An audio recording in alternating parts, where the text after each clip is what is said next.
दोस्तों नमस्कार। आज एक और नई कहानी के साथ मैं आई हूँ। ब्रह्मा जी अपने लोक में बैठे हुए थे। उसी समय बड़े ही चिंतित भाव से नारद जी वहाँ पहुँचे, कुछ अपने प्रश्न लेकर। तो जैसे ही वो वहाँ पहुँचे, ब्रह्मा जी को प्रणाम किया।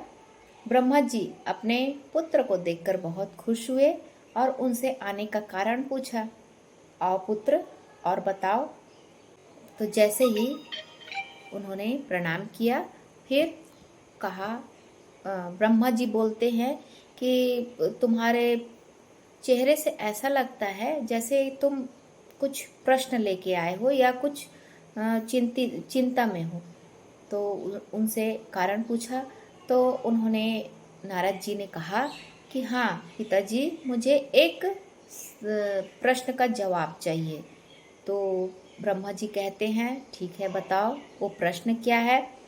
तो उन्होंने कहा कि मुझे एक चीज़ समझ नहीं आता है कि आपके देव और दानव दोनों तो आपके पुत्र ही हैं, पर आपने देव को स्वर्गलोक और राक्षसों को पाताल लोक क्यों दिया है, ये मुझे समझ नहीं आता। देवता भक्ति और ज्ञान में निपुण है, वहीं जो दानव हैं वो योग, तप और शक्ति के निपुण हैं। तो ये तो आपके दोनों पुत्र हैं, तो आप इनमें मतभेद क्यों किए। तो ब्रह्मा जी कहते हैं, प्रश्न तो बहुत अच्छा किया। तो नारद जी कहते हैं कि आपकी निगाह में दोनों में से श्रेष्ठ कौन है, ये बताइए।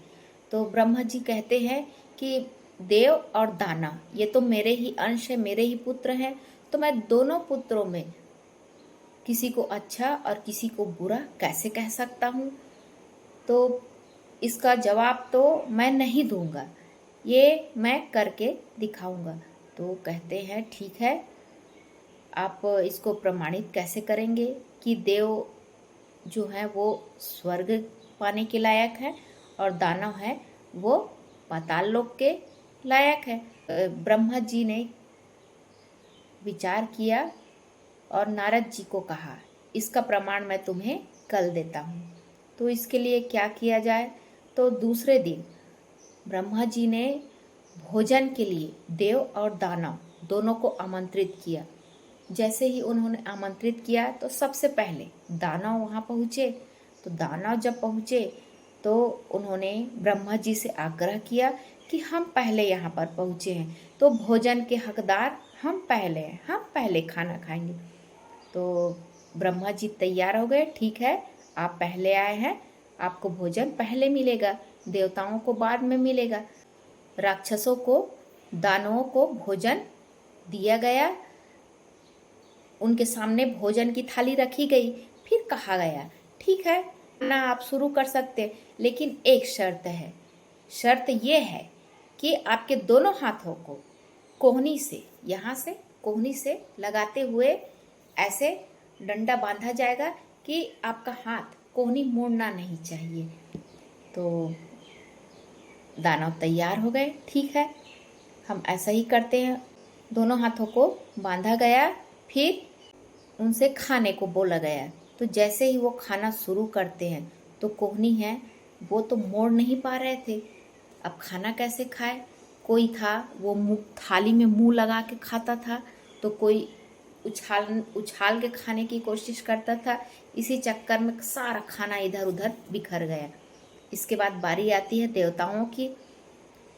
तो ब्रह्मा जी ने कहा कि अब देवता इसका हल कैसे निकालते हैं ये देखना। तो देवताओं को अब खाना परोसा गया। तो देवताओं के सामने जब खाना रखा गया तो सबसे पहले उन्होंने मंत्र पढ़ा। जब मंत्र पढ़ा उसके बाद वही शर्त तो उनके सामने रखी गई, तो वो लोग शांत थे और उन्हीं शर्तों के हिसाब से खाना शुरू किया। तो उन्होंने आगे आमने सामने देवता बैठे और उनको कोहनी तो मोड़ते हुए नहीं बन रहा था, तो वो अपने हाथ से दूसरे देवता, अपने थाल से दूसरे देवता को, और दूसरे देवता अपने थाल से दूसरे देवता को ऐसे आमने सामने बैठ के खिला रहे थे। इस तरह से उन लोगों ने खिलाया। तब नारद जी को समझ आया कि देवता क्यों स्वर्ग के अधिकारी हैं और दानव क्यों पाताल के अधिकारी हैं।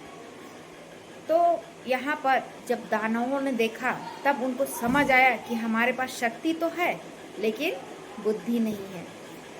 इसी प्रकार से ब्रह्मा जी ने नारद जी को समझाया और नारद जी को समझ आया और उनको उनके सवालों का जवाब मिल गया।